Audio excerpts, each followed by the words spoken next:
Performers and promotions. We only are going to do this a couple more times this year as the minor league season winds down. But fortunately, a lot of promotions. And as always, there's going to be a lot of performers. And what's fun about this is we're going to range from top prospects to some prospects that we probably haven't even mentioned at any point this season. Yeah. So I always love when we can have that blend. We always try to bring that to the table here, but of course, naturally, we're going to gravitate towards some of the more exciting and blue chip prospects. But that's what's going to make this episode fun. Of course, I'm Aram Layton. He's Jack McMullen.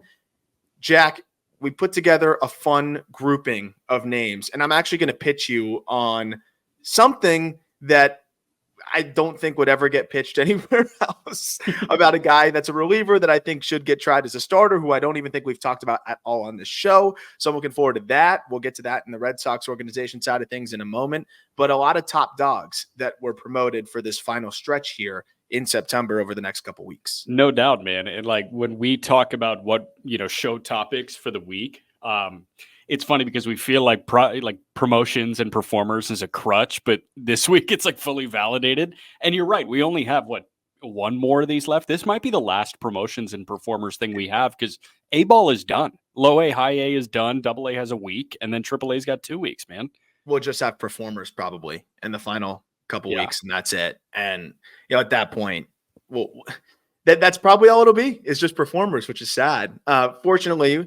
And that's why I love baseball is we'll be able to shift our gears to Arizona Fall League and, players heading there. And then, of course, being out there and discussing those performers. And that is almost enough to bridge us into spring training, but still got to survive for a couple months where I'm just desperate for new stats and fun things going on and developments. But let's enjoy what we've got while we've got it here. And that's still a couple more weeks of some really fun ball. And I mentioned on the last episode, I'm going to be able to go on Thursday and catch the low A championship there, where I get my first live look at JJ Weatherholt among some other players here. They're going to be down here in Jupiter. So that'll be fun. I'm hoping for a decisive game 3. I'm hoping that they can force it to game 3 there. So we'll see how that all goes. But we get a little bit more runway with Double A, of course, Triple A as well. And then some of these guys will get called up for September call-ups and get a little bit more run at the big league level as well, which is probably where we'll start with some big league call-ups and some quite notable ones as well. I want to start with the congratulations, actually. Congratulations to Chandler Simpson on 100 stolen bases. Chandler Simpson is now 102 for 119 in the stolen base department, 31 for 36 in 32 games with Bowling Green, and in 75 games in Double A, Chandler Simpson swiped 71 bags in 83 attempts. First 100 steal season in the minor league since Billy Hamilton, right? Yeah, I believe so. Dude, tip of the cap to Chandler Simpson, man. This is awesome. He's a big leaguer in some form or fashion. We have no idea what it's going to be. Is it going to be Terrence Gore? Is it going to be Juan Brito? We have no idea what it's going to be. But we did the dive.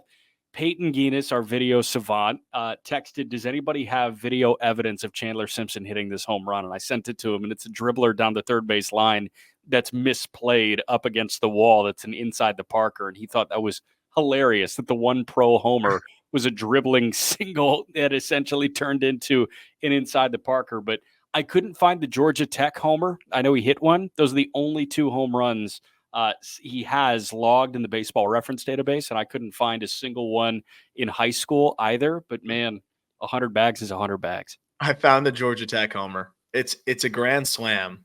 Did it go over a fence? I'm watching right now. I think so, but it was 86.8 miles per hour off the bat. Yeah, it got over the fence. Yes. Oh, you can't make this up. You cannot make this up. I don't know if it would have got out or not, but it hit the glove and went over. Oh, wind blowing straight out. And I'm not saying this to slander Chandler Simpson, because if you're a guy that has that limited of power, odds are you're not even really going to project as a big leaguer, even if it's a totally different role. But the thing with Chandler Simpson is he has made every other aspect of his game so freaking impressive that he will be a big leaguer. And I think he's going to have a long career, whether that is getting 400, 500 plate appearances every single year or not. He's going to have a long career. And I think in terms of prospects, maybe outside of the top 100, that have the highest probability chance at hitting 10 years service, like I would put Simpson among the top there of guys outside the top 100 that have the highest probability of getting to that, coveted 10-year service mark, because it's not just the speed and what he's able to do on the base paths. It's how he utilizes it in other aspects of his game too, right? He's a great defender in center field. Also, he puts the ball in play so freaking consistently. And that's the other side of things where, yeah, sure, Billy Hamilton might have hit the ball a little bit harder and you could dream on a little bit more offensively. But we always talk about how you can't really steal first. And that's the challenge with players like this. You can have a higher probability of beating out ground balls to first, though. And that's what Chandler Simpson does, where he's going to put the ball in play as consistently as anybody. And there's a good chance he's going to beat a lot of them out. And what I love about his whole approach to things offensively is that you're rarely going to get him to swing and miss. 8.5% strikeout rate, by the way, this year. 95% in zone contact rate. 81% out of zone contact rate. So this dude has an overall contact rate of 91%. I don't know how that, if anybody else could possibly be higher in minor league baseball, but I sincerely doubt it. I don't think anybody is north of 90% with 400, now going to be 500 plate appearances in the season so far. Yes, the exit velocities are well below average, but this is a player that can be an outlier from those kind of thresholds that we have for the obvious reasons of the speed, but also the approach too. Sometimes when guys are that contact oriented, right, when you can be 81% out of zone contact, you'll swing it. Talk about like Luis Arias, right? His problem, I think the one thing that limits him from achieving his ceiling, and we're talking about a ceiling that is attainable for him. Of course, it could be power. You could talk about other things. Is the swing decisions where a lot of times early in an at bat, he ends up rolling over, flaring a ball that was a pitcher's pitch that he probably shouldn't have swung at. And that's, I think, the last little piece for Arias to kind of achieve the highest of heights for him, where Simpson does seem to kind of have that going for him already. Doesn't chase a lot, makes good swing decisions, but also when he's behind in the count, you're going to have a tough time punching him out. And anytime there's a ball in play, there's pressure on the defense here. So yes, the bags are awesome, and that's the calling card here, but this is a ball player, and this is a guy that should have a role one way or another at the highest level. And with the way that the Rays value center field defense, I do feel like this is going to be a guy that has a sizable role with them for a while. Again, whether it's every day or part-time or whatever it may be, there's definitely going to be a good role for him. No doubt, dude. And I'm just thinking about, his best friend that struggled really, really mightily at the beginning of the year in Victor Scott with St. Louis. And, Scott has more juice than Chandler Simpson does. And, it's not too much more juice, but it's 35, 40 pop. And Simpson is the 20th of 20 pops that you will find. I wonder if Scott sees this and if Simpson gets up, has some big league success off the bat, maybe he leans more into the slap the ball around the ballpark thing. I feel like those two could kind of bring the slap hitter back into baseball. And I think Simpson could totally be a big league slap hitter. And I'm not saying that he's going to change the game, but there might be 2-3 guys in Major League Baseball at a given time that fit the definition of slap hitter. And I think Simpson might be the first one in a long time. The last one was probably Juan Pierre. I'm sure someone could think of other players who came and went, but in terms of hitting that 10-year service time and hanging around, I think Juan Pierre is such a good comp. And of course, you're hoping that everything works out. And of course, the game has changed a bit to where Juan Pierre's maybe aren't as valued as much. But I loved him. Young Jack loved Juan Pierre. He was my favorite player coming up. As a kid, it was Juan Pierre, and it was Dontrell Willis. And then, of course, this Miguel Cabrera. Right. As he started to do his thing, I fell more and more in love with what he was doing. But, it was Juan Pierre for me, like that. And my abuela, same story. So, I mean, it's a type of player, too, that, 100% fans will gravitate towards. And, I think the only difference maybe will be just how much more tolerant teams were of a Juan Pierre type than just not slugging ever and still having an everyday role. They didn't care that the OPS was 680. They cared that he was hitting 280, 290, 300 and stealing a bunch of bags. But I still think that there's a big league role here. And it's really cool to see him, just grab headlines where you're seeing players, former players and just people in general just talking about it and talking about minor league baseball. And that's a big part of this whole thing as well, is that Chandler Simpson has been huge for minor league baseball. As he's just been a great topic of discussion. I hear him I accidentally had just moved into a new place, and so I'm still figuring out the channels. And I accidentally was on Latin news. I don't even know what channel it was, and I heard Chandler Simpson. No way. As That's the awesome. Latin anchor was reading the news, and it was like local news, I'm pretty sure. But Chandler Simpson is anything but local. But 100 stolen bases is a big deal. It's a headline grabber, and it's cool to see him doing that. But I don't think it should be slept on the fact that he's had a lot of multi-hit games mixed in there as well, and not a lot of strikeouts. He's walked more than he struck out this year. Now, can I ask, new place, did you go cable or did you go like YouTube TV, something like that? I would have went YouTube TV, but cable was included with what I have to pay for like the HOA situation. So really? Yeah. Good on you. All right. Yeah. Cable it is then. Old school. Yeah. I'm not cutting the cord yet. I wanted to, but it's included. You're like getting the cord back. You're going to make the cord cool again, which is pretty interesting. I'm YouTube TV crowd. Let's go to the Martian here. He definitely cut the cord. Jasson Dominguez is officially recalled by the New York Yankees. We've talked about this guy a lot. I think every unique take on Jasson Dominguez you have heard at this point. But Jasson Dominguez, we talked about this on the Just Baseball show, might have needed another week to get healthier in AAA. And wouldn't you know, after September 1, he had another week, he got healthier, and now he's on the way to the show for the home stretch. Yeah, and Spin Zone, his presence is what made, I think, Alex Verdugo homer.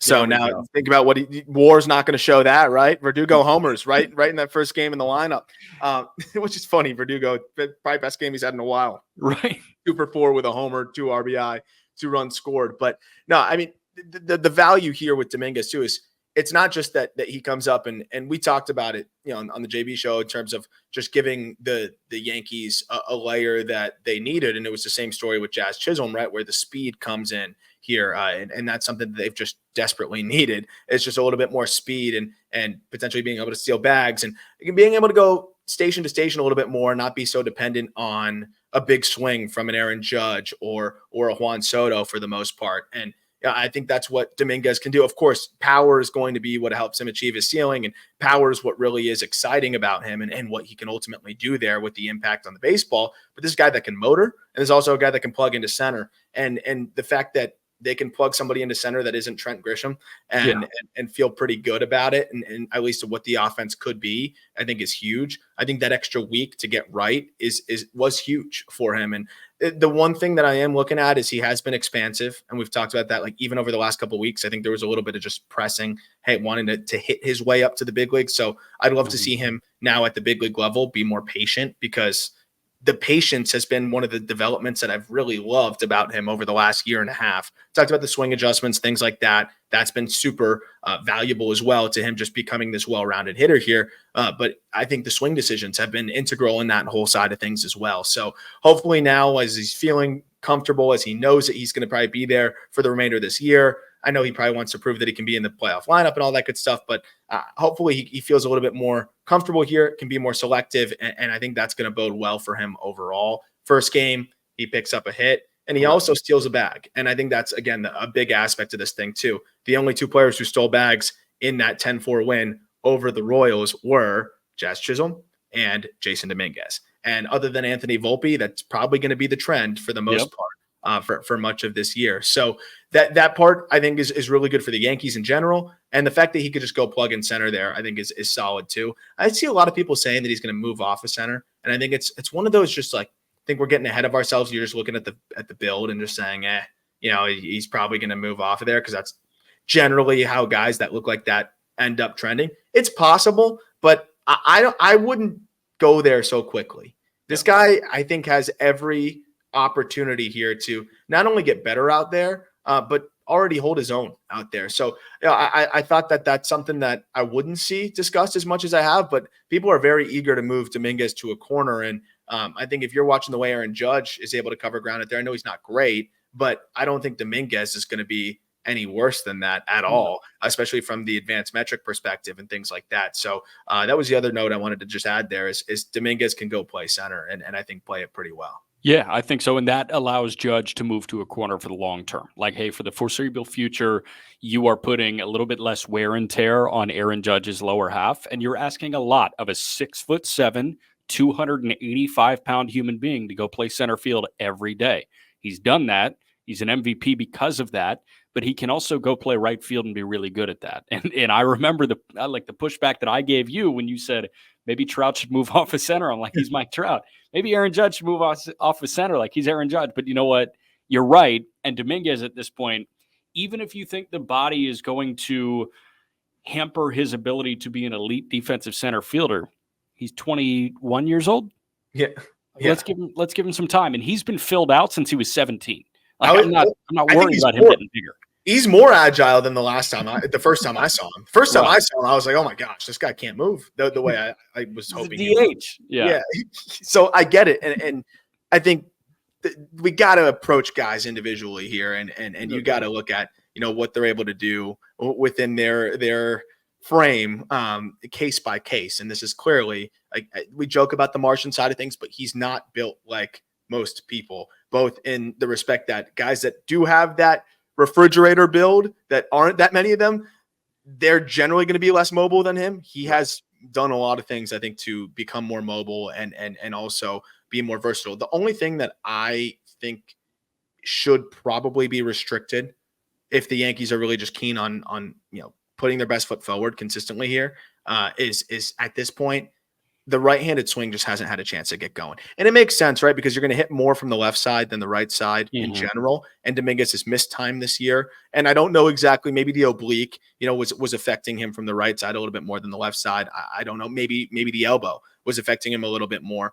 from the right side. And that is that, top hand there for him from the right side versus the left side. It's just going to be that guider on the bottom. So I do think that could be a part of it as well. He's not been good from the right side this year. I think even in his big league, first big league appearance, I guess not first one, but because of that Williamsport situation. Oh, yeah. But yeah, in this first game back, he was comfortable from the left side, and then I think he had a pretty at bat from the right side. So I do wonder if they shelter him just in this stretch from left-handed pitching. Long term, I think he's made a ton of progress from the right side, and I think he could be more than fine there. And I always talk about it as a switch hitter. If you're better from the left side, that's always great. But also, you just have to be better than the average left-on-left situation from the right side. You don't need to be great. And I think Dominguez can definitely be that, but I just don't know if that's going to happen this year because he just hasn't had enough runway. And dude, when it comes to, immediate ramifications of that, I guess, Trent Grisham, historically speaking, has been a reverse splits guy.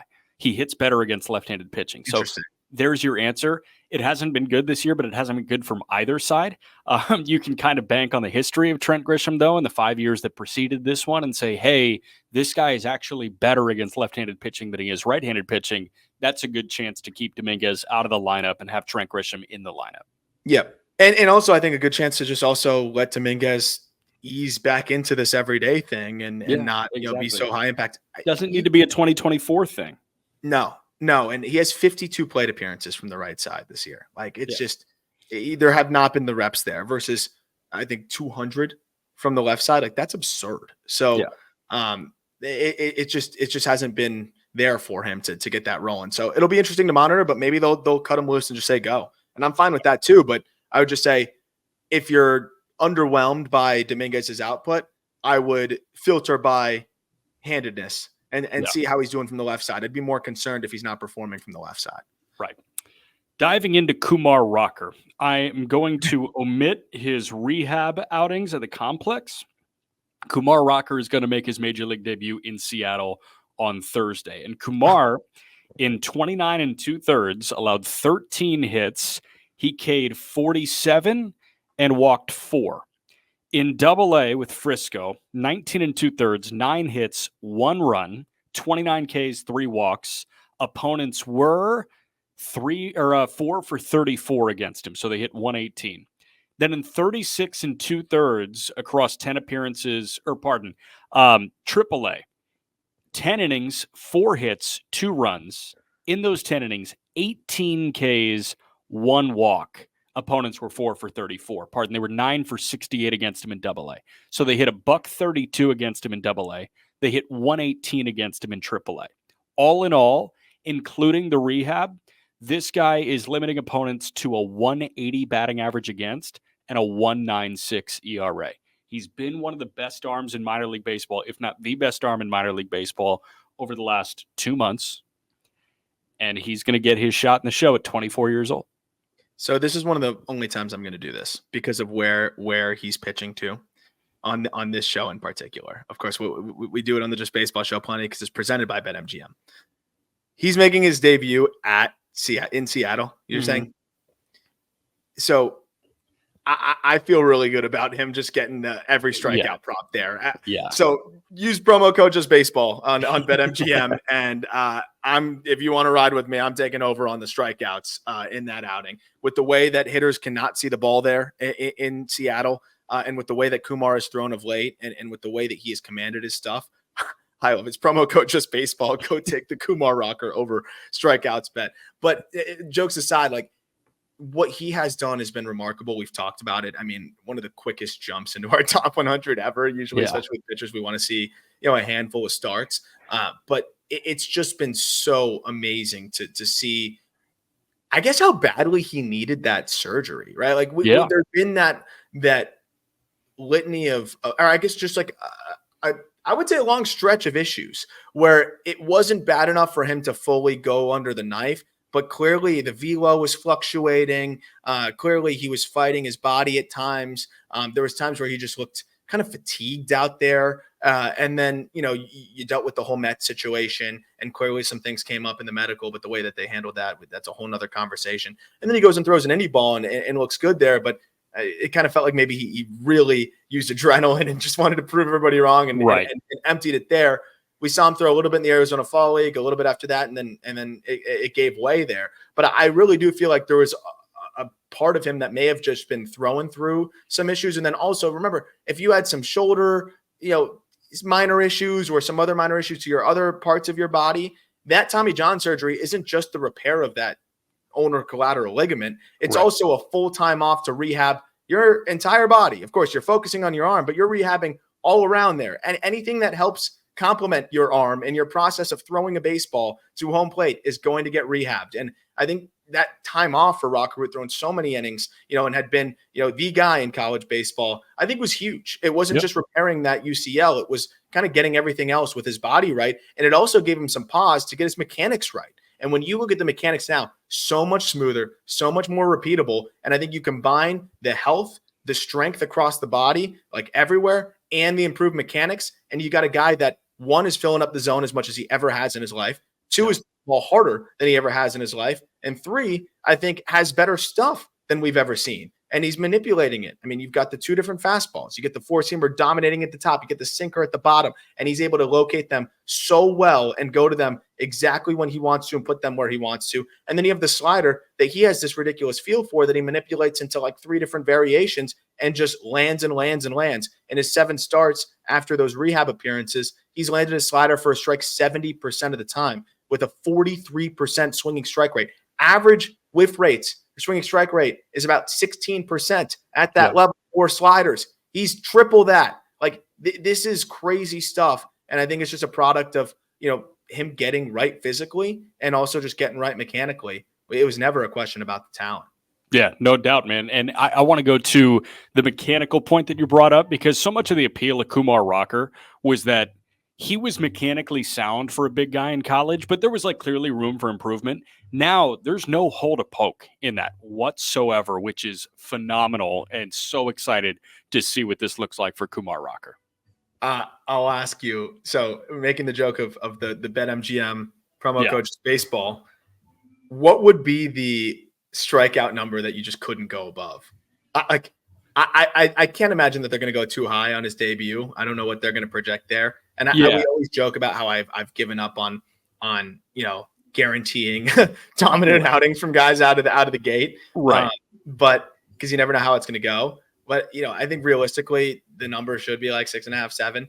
I think he's going to punch out 8 or 9 in this one. Yeah, so I would say I wouldn't go over 8.5, 7.5, 8.5. So high for a guy's debut. I know. So high. But just to that point, like he had his quote unquote worst start of the handful that we talked about last time out at Las Vegas in the PCL. He goes 5 innings, 3 hits, 2 earned runs. It really was just a home run from Colby Thomas that it was one of the 2 runs, 1 walk, 8 Ks. And the guy, 65 pitches, 50 strikes, and just sitting 98 there. The only question, I guess, becomes how long do they let him go? The most pitches he's thrown in an outing this year is 72. Yeah. They've clearly been keen on keeping him at 70 or under. I think it was just they wanted to try to let him get through that fourth inning in his final start in Double-A. But we've seen teams kind of let the training wheels off right when guys get to the big leagues a little bit. We saw it with Skeens, even though they were so careful before. So I wonder if they let him get up to 80 or something like that. That's going to be something to monitor. But I think this is a great opportunity for Kumar Rocker to show that, he should have a Sharpie spot into the 2025 rotation. I don't think he has that yet, but with a few really solid starts here and a presumed healthy and strong spring training, he should have a spot there. And remember, this is a team it's World Series or bust, even though it's been a bad year this year. Yeah. It's World Series or bust next year as well, with DeGrom looking great, with Leiter looking like he's a better version of himself, with Tyler Mahle. We'll see what they have going on with Scherzer and others, but don't need to sell you on the lineup. It's World Series or bust. And, I think Rocker is looking like he could be a piece in a World Series rotation, but he's going to have to prove that with, a handful of strong starts, I think either, through the rest of this year and then in spring training. But I think he could easily be that one of their guys. And I think we're close to him being Sharpied in. Like, I think the Sharpie is sitting on the piece of paper right now. And he has the opportunity in his final 2-3 starts of the season to have Chris Young open that Sharpie and write him down right under DeGrom and Mahle and Cody Bradford. Like, he's there. He's in that rotation with a Jack Leiter, and that's a hell of a 5.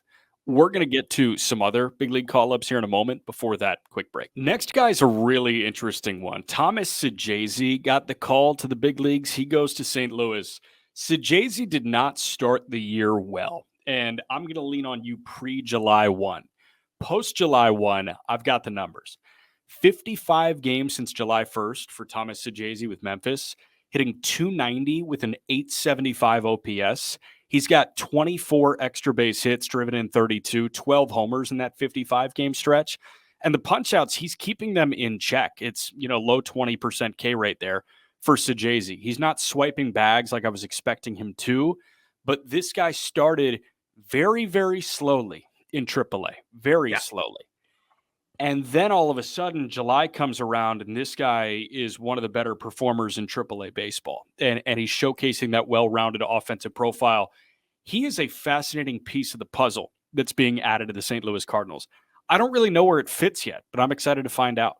Yeah, and I'm glad they're doing this. Another player that would have had to be added to the 40-man roster, if I'm not mistaken, after this season going into December as a 2020 draftee. And he has trended well, over the last few months, as you mentioned, and guy that we pushed pretty high, in the preseason top 100 and maybe a little bit too high, maybe got a little bit ahead of ourselves there on that one. But on the other side of things, though, 22 years old, he was 21, at the start of the season, and he doesn't turn 23 until I believe May of next year, or April of next year. So it's important to remember that this is a very, very young player for the level. And also they just decided to play him incredibly frequently at shortstop at the beginning of this year and through the first half. And then over the last few weeks and really last couple of months, yes, he's been playing a lot of short,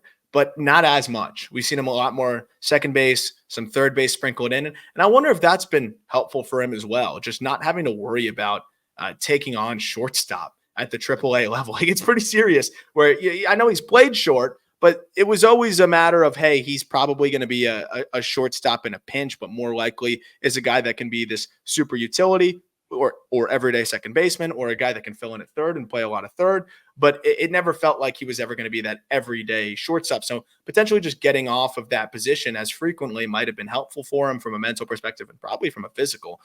But the one thing I just keep looking at with him is just the chase rates just continue to be quite high. And we always talk about that in AAA, where the stuff might not be as good, but you're going to get pitchers who will take advantage of those things, especially when they're that glaring. If you give them an inkling that you will get yourself out, AAA pitchers will let you get yourself out. And that seemed to be what was happening through a lot of the early parts of the year. Yeah, the chase rate's still high, but it felt like he was kind of picking his spots better and started to get more comfortable overall. And I feel like it's a valuable year for him. I would have liked to have seen him hit his stride a bit earlier, but he's salvaged this season, I think, pretty well. The second half has been pretty solid. And, I think now with a taste of the big leagues, we'll have the offseason to go back to the drawing board a little bit, just see what he needs to rectify at the plate and how he can shore things up. But this is a guy that should have a big league role next year without a doubt. And with his versatility, with the sneaky power that he provides as well, and a good feel to hit, I really feel like the biggest question just is that approach. And that I think is what held him back this year. Yeah. Next guy going to the show here is Luis Guerrero, the Boston Red Sox. Is this the guy that you're going to pitch me on going to the rotation? Yes. So I know it's crazy.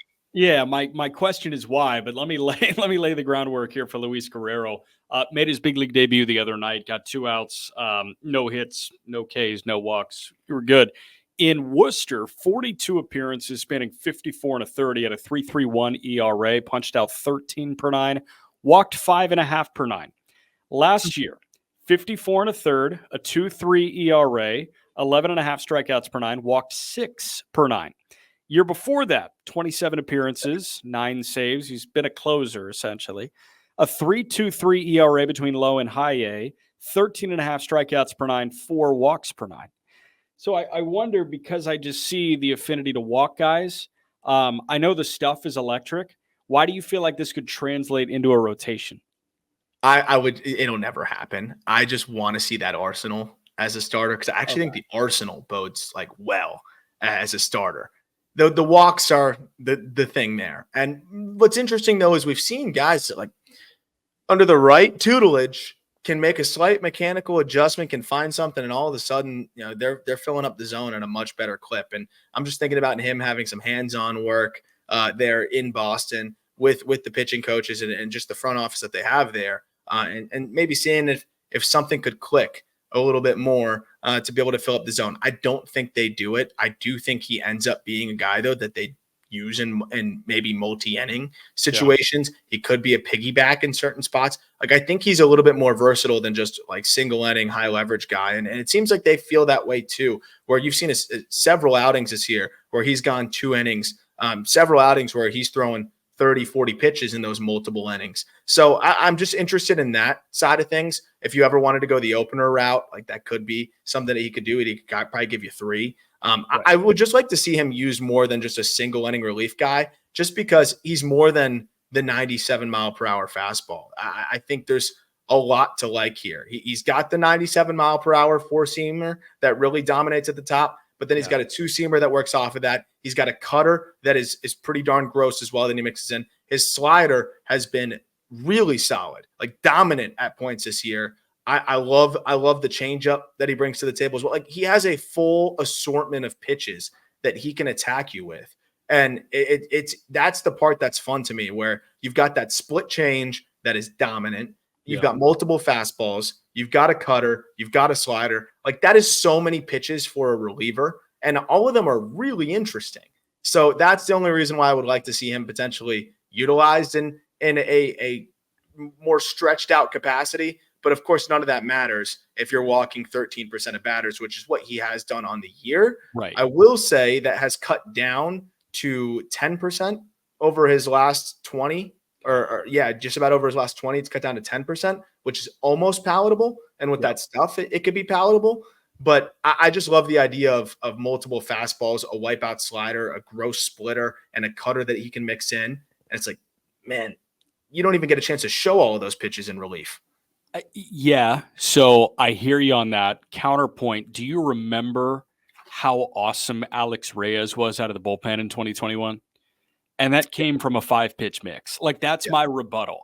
Guerrero could be a closer with a 5-pitch mix. That's the fun part of this. I love my 2-pitch relievers. Don't get it twisted. Like, I love my sinker slider guys out of the pen. I love my 4-seam slider guys out of the pen and my 4-seam split guys. But, like, at the end of the day, I kind of like that guy that could have 3 pitches work out of the bullpen in the 9th inning. Kenley's getting old at this point. Like, let's acknowledge that. This could be the future closer of the Boston Red Sox. No doubt. And don't forget, Alex Reyes was an all-star in 2021 because he was an electric 5-pitch mix guy out of the bullpen for the St. Louis Cardinals. No doubt. And I think that's probably the most likely outcome and makes a lot of sense. And By the way, did you know he was a Chipola guy as well? Chipola College. Luis Guerrero. I did not know that. Yeah, but that's the last time he started.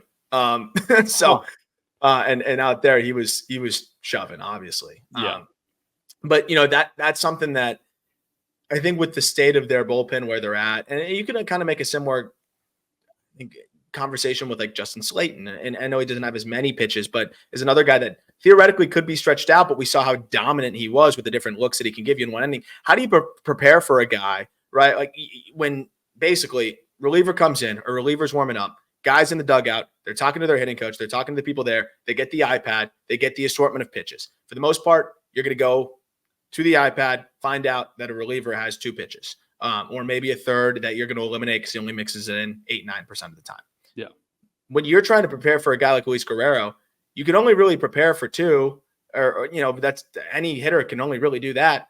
And you have to assume that he's going to go with the 2 that he has maybe gone with mostly statistically, but he could just come out there and give you a totally different look. Exactly. So from that lens, like that could be an elite closer, and that could be an elite high leverage arm. So this guy, just all that to say is he has a lot of capabilities here. So whether he gets enough swing and miss and he's consistent enough, like the command's going to need to be better to be a closer. I don't like my closers walking guys too much. Right. But if whether he's closer or he's high leverage or he's this Swiss Army knife, because I think Slayton kind of was that Swiss Army knife for them, he's going to serve an important role for them next year. And I think he's more than talented enough to do that. So, yes, we want to see more starting pitchers in the fold for the Red Sox, but what's the best way to hedge an iffy rotation? I know a lot of people say offense. No, it's a really good bullpen, especially nowadays. And especially if you have some guys that can go multi-innings. Slayton can do that. Guerrero can do that. And that might be the approach that they end up taking here is just a wonder pen with guys that can have multiple innings in relief. That is the beautiful way to hedge an iffy rotation. No doubt about that. Let's go to the last big league call-up here in Billy Cook for the Pittsburgh Pirates. Billy Cook was a guy that was acquired for Patrick Riley, who we were impressed by at the deadline. Cook was phased out of Baltimore's future plans in the outfield. That was abundantly clear. And Cook is an older minor leaguer. Billy Cook, 25 years old, turns 26 in January. So we were going to be looking at a 26-year-old that had like the makings of a guy ready to make his professional debut, but just had not made his big league debut, and just hadn't made it yet. But Billy Cook gets up, he rips a 2-run double in his first plate appearance. He's got some defensive versatility. He can play all 3 outfield spots. He can play first base. We saw him at first in his major league debut. This guy played, 15 games in Bowie this year, then 70 in Norfolk, and then 30 in Indianapolis. And this guy in the second half, 41 games, or since July 1st, 41 games of AAA ball. He slashed 305, 400, 560, 19 extra base hits, 30 ribbies. That's a 960 OPS. He's a pretty damn well-rounded player, man. And he's a guy that I know when we did the O's system, he was a name to watch because that O's system was twice as good as any other farm system in Major League Baseball. But this is one of the more intriguing names to watch that we had too. So I'm glad that he got up for his big league debut. And I think he's going to be a pretty solid big leaguer for some time. I don't know what role that looks like. I feel like he could be a roving third outfielder, like third and a half outfielder. Yeah. No, it's that I think just keep yourself in the lineup with utility and end up playing four times a week on a lot of teams here, especially for the Pirates who need all the offense they can get. Like this is a guy that could end up just hitting his way into being in the lineup pretty frequently with the way that he can play all over the diamond. Billy Cook. So there's 2 players that when I was in the Arizona Fall League, of course, we're going to focus on the players with prospect intrigue, but there were 2 players who barreled everything. And I just didn't even have my phone out to record them because why would you? Yeah. Why would I? It was Billy Cook and it was Oliver Dunn. And, it is a reminder that, look, even though they may not have the prospect intrigue as 24-year-olds, 25-year-olds, they can fill a big league role and be pretty darn good. And those were 2 guys that more Oliver Dunn, like were on my radar after that, just because I'm like, okay, well, I don't know if there's much prospect intrigue here, but there's a big league role to be satisfied. And we saw it with Dunn. The Brewers went out and traded for him, unfortunately got hurt. But it's a guy that brings some interesting, things to the table as that, bench is underselling it, won't be an everyday player, somewhere in between. with Cook, man, like he makes his debut at first. We've seen him play left. We've seen him plug in center. Like there's a few different spots where you can fill him in. And the thing that I really like about him, and I think what's going to ultimately be his role probably, is that lefty masher, where a guy like that, you want to see them just pulverizing lefties because that's the way to just really carve out your role. And over his last 50 games, I mean, it's been crazy what he's been able to do against lefties. 311, 426, 622 slash line. But if you really just look at the whole year, he's got a 983 OPS against lefties. It's not like he's bad against righties, 807 OPS. But, that at the big league level, I think he's going to be scratching and clawing for league average against righties. It could be a guy that's an above average hitter against lefties at the big league level. And that can carve him out a role for some time. No doubt, man. Okay, let's get to the promotions here. None bigger than Jackson Jobe, who's officially a Toledo Mud Hen. Jobe gets to AAA after a season in AA with an injury sprinkled in there. 16 starts, a 1.95 ERA, 73 2/3. He was K'ing 10 per 9, walking 4.5 per 9, but just 42 hits allowed in 73 2/3 innings. This guy faced 299 hitters. He allowed 2 home runs, one of which was the most dumb swing I've ever seen in my life from Chase DeLauder. It was a pitch like DeLauder, his hands were essentially like scraping across his chest, and he just fended it out to right field. But that's what DeLauder does. He never really got hurt in AA. In terms of damage against him, he did get physically hurt in AA this year, but Jobe is back. If he dials in the command, no doubt he is the number 2 in Detroit next year. Yeah, which is fun to say and crazy to say. And we were talking about it on the other show, on the Just Baseball show, where his last time out was his best outing of the year. And statistically, even with the 2 extra hits sprinkled in there, it was still his best, clearly. But it was even more dominant than the box score would suggest, with back-to-back infield pop-ups that maybe just got to shallow left field that were lost in the sun by the shortstop. One, I guess it dropped, so no one touched it, so I guess that was a hit. The other, I thought, did glance off the glove. Regardless, those were 2 of the 3 hits that were allowed in his last time out against a good Reading lineup, where he went 7 innings of 1-run ball, 2 walks, 8 Ks. And that was turning the page after a rough one the start before, where we saw some of those command issues kind of creep back in again. And they're not really command issues because they haven't been historically. Like we've seen this guy boast some of the best strikeout to walk rates that we've seen, in the minor leagues. But for whatever reason this year, and I say whatever reason, we kind of know, he talked about it on the show with us earlier this year, actually, about the adjusting on the rubber and being on the other side now, to where it kind of allows him to maintain his direction and get more vert on the fastball. And the fastball has performed quite well. But there has been this adjustment period for him of just being able to consistently fill up the zone from the other side of the rubber and just getting comfortable with that. You in essence, are adjusting your strike zone by 6 to 9 inches. Think about that. You're moving from one to the other. The strike zone that you're used to, the strike zone that you have gotten used to for your entire life since you started throwing from 60 feet and 6 inches. If you move from the first base side to the third base side, or vice versa, whichever one he did, you are adjusting that viewpoint. And that, mechanical, like you are adjusting the mechanical cues to deal with the strike zone now, 6-9 inches different than what you were. Yeah. And if you remember back to that episode with Jackson, like he felt very confident that angle that he was now creating with the fastball just was more difficult for hitters and created more chase at the top and a more difficult angle in general. And I think the data backs it up. He's seen his fastball chase rate jump by 5% this year. And being able to add that when he's got that disgusting slider that we've always seen from him, he's got the cutter that he's added to the fold, and that changeup that is a gross pitch as well.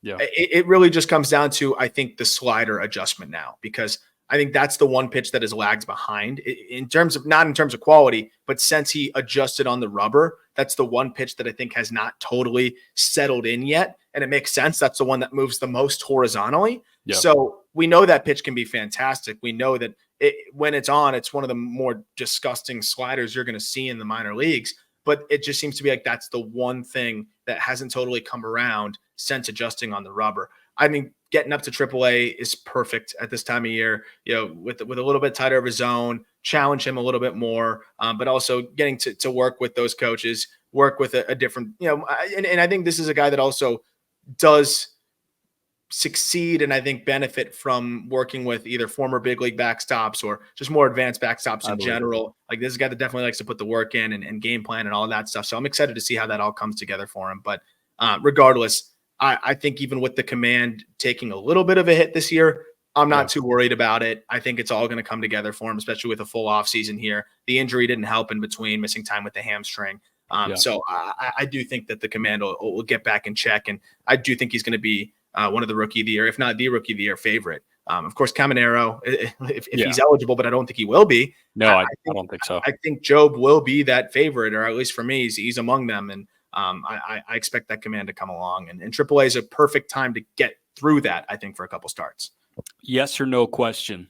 Is Brice Matthews of the Houston Astros a top 100 prospect next March? That's a good question. Can I say I don't know? No, that's so boring. Brice Matthews in 67 games in the minor leagues this year has a 936 OPS. He just got the call to AAA Sugarland. He's going to be a space cowboy, but has a hook in Corpus Christi. 42 games, 252, 376, 497 slash. He had 18 extra base hits, 9 plus 8 plus 1. Yeah, 18, 16 for 20 in the stolen base department. On the year, 15 homers in 67 games with a 405 OBP. Damn, man. Yeah. He's definitely leaning into the, I think the 3 true outcome side of things, and that's fine. I would feel better about it if the defense was a little stronger at short. But even if he moves over to third and then he leans into that 3 true outcome side, great. I think then you just want to see that glove really come along at third and be impactful there. Yeah. But for a guy that was viewed as one of the more raw college bats in his class, for him to be as productive as he has been out of the gate, still showing some of the raw aspects of his offensive game and game in general, still being able to be incredibly productive, I think is very encouraging. And the stretch that he has had, 1,000 OPS over his last 25 games as well. A lot of swing and miss. He's striking out a good deal. And that's going to be the big question there, right? 33% K rate over his last 30 games. But when you're mitigating that with a 14% walk rate, you're chasing below 20% at the time, and you hit the ball as hard as he does, right? 90th percentile, like 106 miles per hour over the course of this season, consistently drives the ball in the air. This is a dude that's going to slug. He's going to slug. So it just comes down to the other aspects of his game, and I'm really interested to see that. He's stealing bags. That part's been fun. So leaning into the speed side is fun. If he can just hedge the whiff even a little bit, because right now it's a 30 hit. Like, if he can get close to that 40 grade hit tool, this is an everyday big leaguer and probably a pretty good one, just off of the other tools and the power. We're going to talk about a future everyday big leaguer here in a moment. Before that, one more quick break. A confirmed top 100 prospect, a confirmed top 10 prospect, and in all likelihood a top 5 prospect is Walker Jenkins. And Walker Jenkins, after having a borderline out-of-body experience, but it's also kind of expected from him in high A, is on his way to become a member of the Wind Surge for the final week of the season. Walker Jenkins, 19-year-old, 5th overall pick by Minnesota last year. Jenkins had his start to the season delayed with injury, but 33 games in Fort Myers and 817 OPS. And then he becomes a Colonel. And in the Midwest League, in 34 games, Walker Jenkins / 290, 382, 481. That's an 863 OPS. At the end of the day, dude, like, he is a physical specimen that absolutely looks the part. And I know Junior Caminero just graduated in BA, made Roman Anthony the number 1 prospect in baseball. With Caminero graduating, seems like Walker Jenkins might have a very strong case to be the number 1 prospect in baseball. Yeah, as does Roman. But, I think the thing that Roman had going for him was, hey, he's in AAA already at 20 years old. But now Walker Jenkins is going to have a couple strong weeks potentially here. Or he doesn't. We'll see how it goes. But a couple weeks here in Wichita. And then, you're going to have him probably up in AAA right around the same time next year, where he's going to be just a little bit older than 20 and probably get his way up there. So what Walker's been able to do to make up for lost time, in terms of just being banged up the last couple seasons a little bit has been great. And, not pressing too much after the late start, probably seeing some of his, peers, especially when you see like what Jackson Holiday's done as well, and just some of these other young prospects, how quickly they're flying through the minors.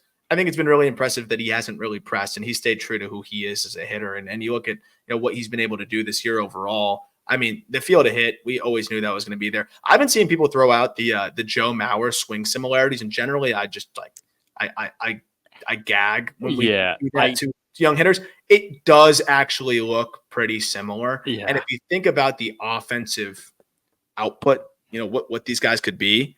Right, Mauer did slug, but it really was the hit and the approach paired with a good slug, but not great. That made him the player that he was. Of course, he's not going to beat Joe Mauer. I don't think. You never know, but I think I think the thing that people are seeing that is similar is simple, but long through the zone, and then repeatable moves from a big dude and an athlete. Right, Joe Mauer, incredible athlete. One of the better quarterbacks in high school. And I think he was the quarterback in the country, when he was coming out. So I think that's what people are seeing is simple moves with, I think, as much of a margin for contact as you're going to find because of the way that swing, just gets into the zone early and stays through there. But then also such a simple swing generating above average power because these guys are physical. And that's exactly what Jenkins does here. The EVs are average at this point. I think 90th percentile is like 102. Mm-hmm. But I really don't think he's been cutting loose. Like I think he's been leaning into being that well-rounded hitter that we've seen this year. The guy that, has posted plus contact rates, that posts some of the lower chase rates you're going to see from a teenage prospect, that elevates consistently too. And that's the part that I love is a contact-oriented guy like that still is driving the ball in the air. He doesn't need to post elite exit velocities because he's running a ground ball rate in the mid 30s. I think especially if you look at the second half of the season, it's in the low 30s. So when you're doing that with the feel that he has for the barrel and the sneaky pull side pop already that we're seeing, the power is going to continue to come, but he is really solidifying that floor, which is as high as you're going to see from a 6'3", 6'4", whatever he now is, center fielder that's 19 years old. And I'm excited to see when the power comes. I think it's going to be a similar conversation that we talk about with like Merrill and that Yelich progression and things like that. And when that comes, he could be perennial all-star and superstar. But what I love about Walker Jenkins is similar to the Merrill conversation. His game as is will allow him to have success at the highest level, even if he isn't a finished product by his own standards, which I love. Like this is a guy that can get to the big leagues quick, will hit for average, will post plenty of doubles, will play a solid enough center field and do all the little things. And then when the slug comes along, then you start elevating this guy into, superstar status. If it doesn't fully come along, that's fine. He's still a really big leaguer for a long time. Yeah, no doubt, man. And it's going to be exciting. I think that next year is going to tell us a lot about Walker Jenkins. I think next year we could see 20 homers in the minor leagues, and we get super freaking excited for what Walker Jenkins can be. It's just been like a limited runway, I guess, because he's gotten a 30-game sample in low A, then a 30-game sample in high A. Neither place is a particularly good place to hit, especially homers. You're playing in Florida and then you're playing in Iowa. It's not like the ball's going to fly there, but hey, the ball doesn't fly in Minnesota either. The fact that you get both Jenkins and Emmanuel Rodriguez in the upper levels should have Twins fans doing backflips. Yeah. Manuel inside the park grand slam. Inside the park grand slam for his first AAA homer. I get a full week of Emmanuel Rodriguez next week. And I can't wait to get your thoughts there because I continue to think that and emphasize that the fact that that guy in that archetype of hitter plays center field is crazy to me and plays a good center field. Yeah, I'm excited. This was an extreme example, but it was the first time I'd seen somebody else really acknowledge it. Jarrett Seidler from Baseball Prospectus, who does a great job over there, and his Twitter, he has honestly a lot of these kind of like statements that I'm like, man, he was on it on that one. I love that. This was extreme, but he's like, what if Adam Dunn played a good center field? And look, I understand that's extreme, and I don't think he's saying he's going to be Adam Dunn, but he's saying like, usually players of that archetype, you don't get the defensive utility. Right. So I think it's really hard for people to conceptualize the value of an Emmanuel Rodriguez. And maybe it's on me and we'll find out. And maybe I'm overvaluing it, but we had him as a top 10 prospect in baseball in our update. And I believe we're probably the only ones that have him top 10. Sounds like maybe Baseball Prospectus does too. Right. But, I do think that that's a wrinkle in this that is really fascinating. He's probably not going to be Adam Dunn, hit 478 home or whatever it was. So I just love the Adam Dunn comp because Adam Dunn had such a negative connotation around him when he was playing, and now he would be beloved. Yes. Beloved. He was amazing for this current iteration of baseball. Dude, he was a couple dozen home runs. Was it 478? Do I have that right? Like, I feel like he was half season away from being the most begrudgingly voted Hall of Fame guy because you have to, because we made that 500 marker a serious one. Adam Dunn 462 homers, but this guy in his career, it wasn't even egregious. I understand at the end that it was pretty egregious, but 28.5% K rate. There are guys that do that. That's not bad at all. He got so much shit. Because you think it's Adam Dunn K'd 50% of the time. He was Joey Bart in San Francisco. No, that's not the case. He K'd 28% of the time over the course of his career. Yeah. He's not even like Joey Gallo. Leave him. He's not even close. So that is the interesting aspect, though, right? Where if he has a few of those peak years that are remotely similar, right? If Adam Dunn could play center field at even an average clip. The guy's a first ballot Hall of Famer, man. No doubt. We did probably do him dirty, though. Not we. It wasn't us. It was people ahead of us. But I don't think he definitely didn't get enough love. That might be an off-season YouTube dive of Adam Dunn deserves more credit. Didn't he have 6 or 7 straight? I'm not looking at do you still have the reference page up? How many straight 40 home run seasons did he have? Was it 6, 7? 40 homer seasons? I thought 46 in 04, 40 in 05, 40 in 06, 40 in 07, 40 in 08, 38 in 09, 39 in 10, 41 in 2012. So that was the other thing that I think is kind of sneaky underrated. People love to talk about Chris Davis's 247, Chris with a K, 4 straight years, 40 home runs, 4 straight years. Statistically speaking, it's harder to do the exact average because there's just more variance there. But I will say, that is pretty crazy. 44 straight years, pretty nuts. That is nuts. All right, 2 more promotions before we get to a couple performers quick to wrap us up. Sebastian Walcott is going to Double-A Frisco. I didn't realize how awesome this guy was consistently after a semi-rough start. Sebastian Walcott, 19 games in April, hit a .191 with a .633 OPS. 25 games in May, hit a .198 with a .646 OPS. So the first 2 months, he looked, 18 years old in high A? Understandably so. And then June, 286 with an 853 OPS. And then July, 320 with a 926. And then August, 293 with an 831. And then in 6 games in September, he had 7 hits and an 807 OPS. He was consistently really good after 2 rough months. What Chourio was doing in the big leagues, Walcott was doing 2 years younger in high A this year. Yeah, I actually love that comparison because he's going to be on a similar timeline here. It might be almost on the same timeline.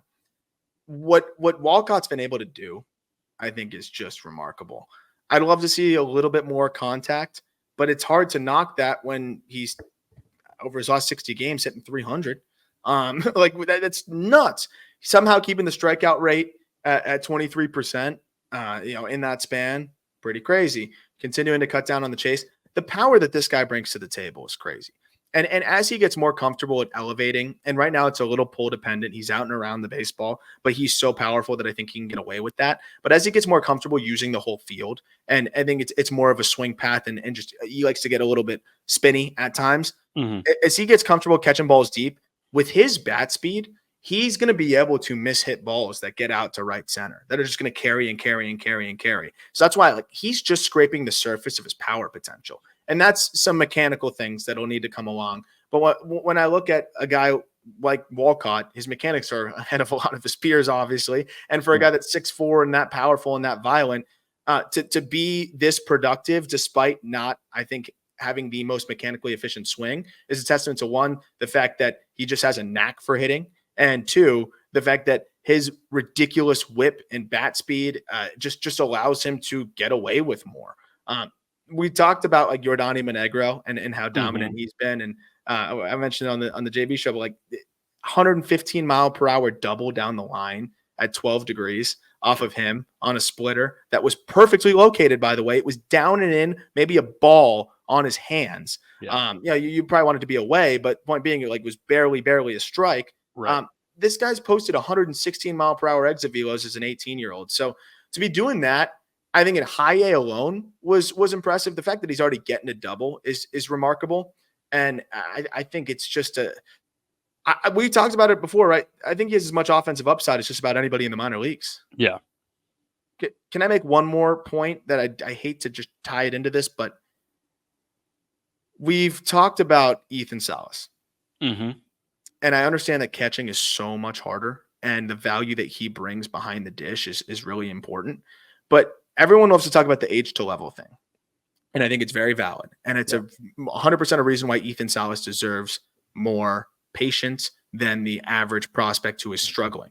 And I think the fact that he is on top 100 lists, despite his numbers, I think are a testament to the fact that he is getting more patience. But at a certain point, you got to see that shift offensively. We thought we were starting to see it, and then he hit a wall again, as Salas did in South Bend. Like, way harder to catch. I get it, but you got to be able to hit as well. And just seeing what a guy that's the same exact age, and yes, you can use the catching side of things, but then I'll push back with, well, Walcott's 6'4" as a teenager, which is like baby draft syndrome usually, what you're going to have there. The fact that Walcott has been able to make that progress, like that's an interesting dichotomy there too, where that makes me very excited about Walcott. And then I think does kind of show maybe a little bit of a difference here in terms of their offensive abilities and capabilities, where he's been able to make that progress, shake off that slow start, and have this crazy finish to the year. And we've seen Salas kind of still stall out and not quite find it yet. Yeah, I think that's totally fair, man. And at the end of the day, even though he's catching, you need to see some tangible improvement offensively, and you haven't really gotten that versus Walcott. It's an extreme example, but that's really good in Sebastian Walcott's case. You love that it's really extreme from Sebastian Walcott. So, yeah, I think that's a fair point to bring up. We finally have another example of a player that's that age at that level and what they're doing. So we can't just say, oh, well, he's the youngest player ever of all time at that level. Like, you can't count those numbers. I agree to a certain point, but look at Sebastian Walcott. No doubt, man. Last promotion that we're going to talk about is a guy going to high A Quad Cities. He's a river bandit with Cags. Blake Mitchell, the catching prospect who was on Just Baseball's midseason update. Yeah, it was a midseason update. Blake Mitchell got on the top 100 on the midseason update. But Blake Mitchell, the final numbers in low A with Columbia, 106 games and 815 OPS, 150-point difference between batting average and OBP, hit 238 with a 376 on base, 18 pumps too, and 25 stolen bases. He put together a year, yes, with some swing and miss, but a better year than I was expecting, and I know that you were expecting. Yeah, no doubt. And probably one of the biggest climbers for us this year, period. Just with what he's been able to show from the offensive side and the patience, the swing. I think some of the improvements that he's made to have some rhythm and have that lower half be involved in that swing, elevating. And I mean, elevating to all fields, but to the pull side, it's mammoth tanks, where we've already seen him be able to just pulverize baseballs in his age 19 season as a catcher as well. So that was a guy that I was very concerned about the swing and miss. Still am a little concerned about it, but not enough to keep him off top 100 list with the tools that he has. And, with what we've been able to see from the slugging perspective. And, we talked about it when we did the Royal system about how he had really struggled with his throwing accuracy. We know that this is a 70 grade arm guy that could run it up to mid to upper 90s on the mound. Seems like he's starting to settle in again with the throwing accuracy, which is good. It was a tough first look at high A, where I think it was 3 for 3 in the stolen base department, but he has moved well behind the dish. Like, he's blocking well. He just seems so athletic back there. Everything else seems great. So it's just a matter of that throwing accuracy coming back along. And it seemed like he was in a positive trend before that high A promotion. So I think there'll be an adjustment period here. He'll probably strike out a fair amount, but I think the contact rates have really come along this year. And I think he's done a good job of hedging that concern. Yep. Couple guys here in terms of just performances before we go. Owen Caissie of the Chicago Cubs in AAA Iowa. Owen Caissie, his last 11 games, hitting .378 with 8 extra base hits, driven in 11 in his last 11, and a 1219 OPS. Should be on this team to break spring training. He should be on this team to break spring training.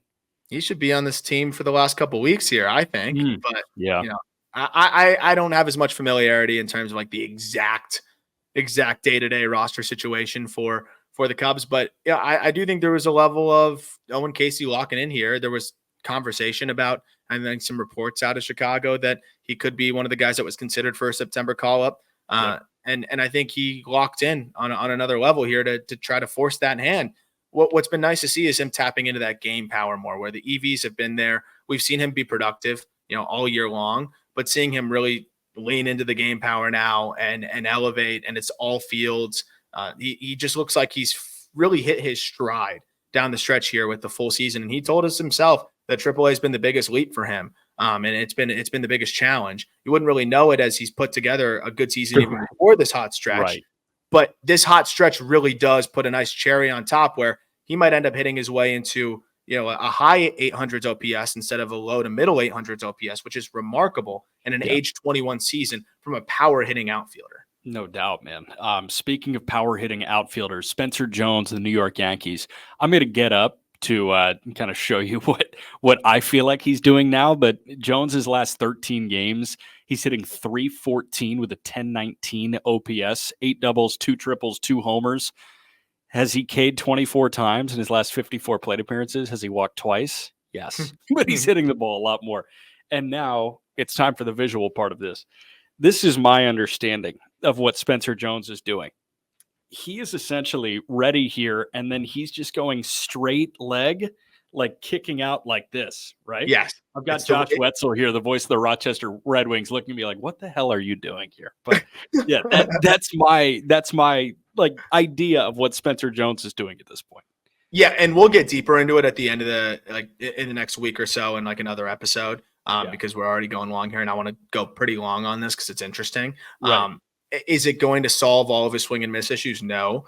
Is it going to help him get into his power more? Yes, potentially. And I think that's the big thing here. I think we've probably given up on Spencer Jones being able to keep the K rate below 30%, most likely. But you can't give up on the fact that he could hit 40 home runs and he could steal 40 backs. Right. And I think that's what he needs to figure out how to lean into, while still knowing that you're going to swing and miss a fair deal. This move, I think he really, as a 6'7" guy, had really struggled to get into his backside. And even with a leg kick, that kind of brings you up. Most guys can still coil with the leg kick, but they can't really, he really couldn't get totally into the backside. So by like literally kicking, locked. literally kicking his leg out, like his foot outwards, it gives you no choice but to shift your weight. Like if you stand up on your feet right now as you're listening to the show and kick your foot sideways, just like if you're standing there, I'm trying to think of the best way to describe it. I don't know. You have to then get this way. Yeah. If you lift your foot instead of lifting it by your knee and just kick it out, you're going to be stacked into your backside. That can make people too steep to the ball, and that's why you don't really see people do it. It's also just a robotic move. Right. But it does help him get into the backside by just kind of letting that leg sway outwards instead of lifting it up. So I'm interested to see how that continues to result. Like I don't even know what I was going to say. How it continues to show itself in the results, but it's definitely helped him elevate consistently, which he had really struggled with before. No robotic anything about Chase Davis. Nothing robotic about the way he plays. Silky smooth, baby. Silky smooth, and Chase Davis took some time. The Cardinals prospect was in low A for a really long time and then got to high A and blew right through high A. He got to double A Springfield now, but Chase Davis, his last 11 games at 2 levels, 325 with 3 homers and 1149 OPS in his last 49 plate appearances. He's hot. He looks good. I mean, and we were talking about how, players, sometimes I think they'll end up, I think certain teams prefer to have these guys at the complex or like low A a little bit longer when that's their big league complex there, more hands-on. We saw it with Walker Jenkins being there a little bit longer. Chase Davis was there very, very long. We're seeing it with Weatherholt now with the Cardinals. You could be in high A, but why not just have him play in low A and, have big league training there and just have, all the resources that you need for your first round guy. That said, I still felt like Chase Davis was there way too long, but clearly they knew that once they felt like he was ready to go from low A, I felt like that felt like he was probably pretty close to ready for double A. So just as a stepping stone to get there, just show that you can do it in high A. It was like 30 something games. He does that and quickly gets, to double where, I think he's found something. it's hard to figure out exactly what it is. I need to dive more into open side video because, of course, his mechanics are always going to look like cargo. So it might be a little mechanical cue or a feel that he found. It might be a little bit of an approach side of things. I'm excited to dive deeper into it, but it might also just be a timing thing because he had struggled a little bit at points with the fastballs, and now he's been all over velocity. So that's been a fun wrinkle in this. Remember, Chase Davis was a late bloomer in college as well, and then really bursted onto the scene and made some adjustments. And it seems like it's kind of the same trajectory here as he had in college. A little bit slow out of the gate, find something, and then really goes here. And it's hard to argue against the results, and it's hard to argue against that swing when everything's in rhythm and everything's on time. And cutting the strikeout rate all the way down to the low 20s. He's walking. I'd like to see him drive the ball in the air a little bit more consistently, but he's clearly hitting the ball hard. He clearly feels confident in his timing, and those moves that he's really leaned into are translating again. And I think he's clearly able to repeat them. So I do think it's a timing side of things and an approach thing, and that seems to have come along. And so far in the early going, he's settled into Double-A pretty well too through the first couple games. So you'll love to see that as well, and getting consistent run in center, where it looks like he could end up being able to try to fight and stay there, which would really help his outlook. Really weird and overarching and I think stupid question, but where do you stand on Juan Brito with the Cleveland Guardians? Like, I feel like it's a tough one to ask, even though I feel like it's kind of stupid. Juan Brito in his last 12 games hitting .306, 4 homers. He's got a 1016 OPS. On the year, Brito's played 133 games already in AAA. 35 doubles, 21 homers, 80 driven in, and 819 OPS. Granted, Columbus is a very hitter-friendly ballpark, but at the end of the day, dude, it is still the International League, and Brito has been very impressive each of the 18 games that I feel like I've watched him play this year. And I mean, I don't know where to stand on him because he is a 6-foot first baseman / second baseman / third baseman. I think there's some utility there, but I don't know how good he is at any of those spots. I will say he's a very strong human being from getting to see him at field level. I don't know. He turns my brain into a pretzel. Difficult because I've really, really loved him in stretches. You know, we've had him in the top 100 even 2 years ago and even early last season. And then, you start to see that the body, fill out and he loses some of that agility. And then you start to wonder where he's going to play, as you mentioned. And it just became more of a matter of, okay, this guy really needs to slug. And it was hit over power, but now he's going to need to slug a little bit more. And now we've seen him slug more, but then the hit kind of took a bit of a step backwards. And now he's got both going for him, where he's driving the ball in the air consistently, hitting the ball a little bit harder, and he's not whiffing.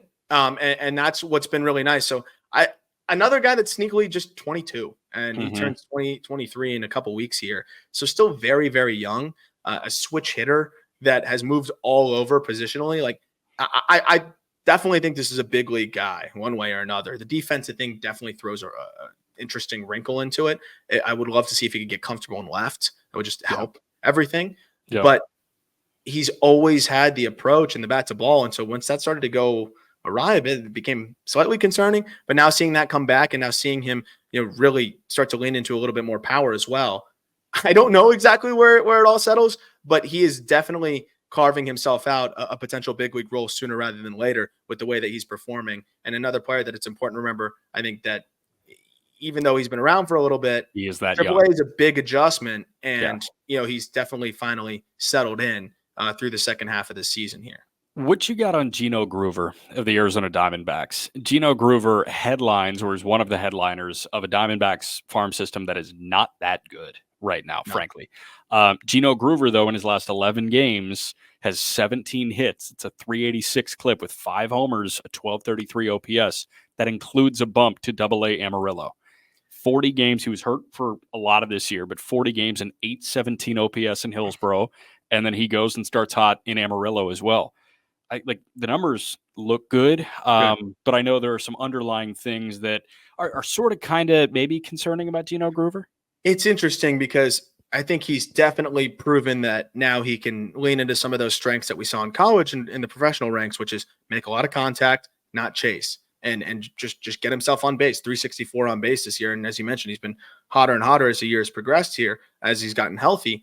But it's a third base profile defensively, and he doesn't hit the ball hard. So that's where it's that tweener profile where I just don't know what the big league role ultimately looks like. still 22. So I would like to see him just let it eat a little bit more. He's going to need to slug. And it just seems like at times it's a very contact oriented swing. And that's just not going to be how he gets himself into an everyday role at the highest level, because he's got to let it eat as a potential third baseman. Maybe if they slide him over to second, he can be more contact oriented, OBP oriented, and maybe that's the profile that makes the most sense. And that's kind of what I'm thinking here. But one way or another here, I mean, with what he's been able to show on the offensive side of things from a bat to ball perspective and from an approach perspective, and he does use the whole field well, like, this could be a solid second baseman. And they kind of need anybody that they can find in that regard in the system. But it does seem like he's leaning into the things he did well in college, finally at the professional ranks now that he's healthy. Yep. Big leaguer to take us out of this. Grant McCray has a very interesting looking line with the San Francisco Giants so far this year. Grant McCray has played 20 games for San Francisco, 5 homers. He's got, in his last 3 games, weekend set in San Diego, 2 for 3, 2 for 4 with 2 homers and 5 driven in, then 0 for 5 with 4 punch-outs. It's kind of what Grant McCray has done so far in those 20 games. It's 240. Yeah. Oh, no, sorry. Go ahead. No, I mean, 243 with an 803 OPS, but like 3 walks and 31 Ks. I threw him at the end of this rundown because I don't know how to feel about Grant McCray right now. I watch him and I see big leaguer, and then it's like, wait, you're Kang all the time too. I think we had a feeling that this was coming though, but I can palate it for some weird reason. He took the Trent Grisham comps way too seriously. Yeah, way too seriously. Turned the sliders all the way up here. But no, I mean, the difference is he's younger and, has an opportunity here to keep making some adjustments. It is tough to see him strike out this much. And yeah, I think the defense, I'd like to see it grade out a little bit better than what we've seen so far. But I do know that he can be quite a good defender, and it's a weird place to play outfield out there. I mean, the arm is 80 grade, which I didn't totally know, which is nuts. He's whipped out like upper 90s throws from the outfield. He's a 70 runner. So this is a guy that's going to have a big league role. And clearly it's tools galore. It's just going to be, can you make enough contact? And that's going to be the big question. But the fact that he's getting this experience, the fact that he's showing that he can be productive, and even though he's swinging and missing a ton, I think it's encouraging. And I think you have to take this as if you're a Giants fan, even with the big swing and miss, and think I'd be overall encouraged by what McCray has done in his big league stretch here. We have about 13 minutes to go before we get to 90 on the episode. How do you want to fill those final 13 minutes? With a nice goodbye. See you guys. That sounds good. Excited to check in with you after these next couple series, especially after you see Emmanuel Rodriguez. But yeah, we have a couple more episodes this week. We got 4 for you, as we promised. Of course, White Sox top prospects coming later on this week.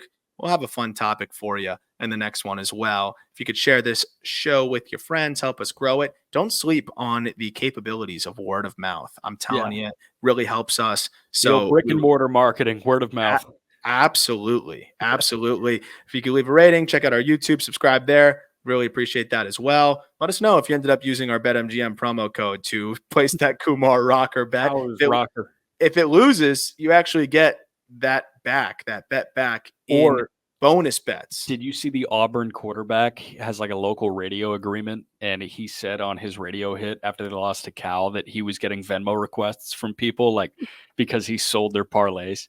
So I can't wait for the Venmo request that you get. Yeah, please don't do that to players. You can absolutely do that to me, but you don't have to, because you're getting that back in bonus bets from MGM if you use the code JustBaseball. But that will do it for this episode. Look forward to talking to you 2 more times this week.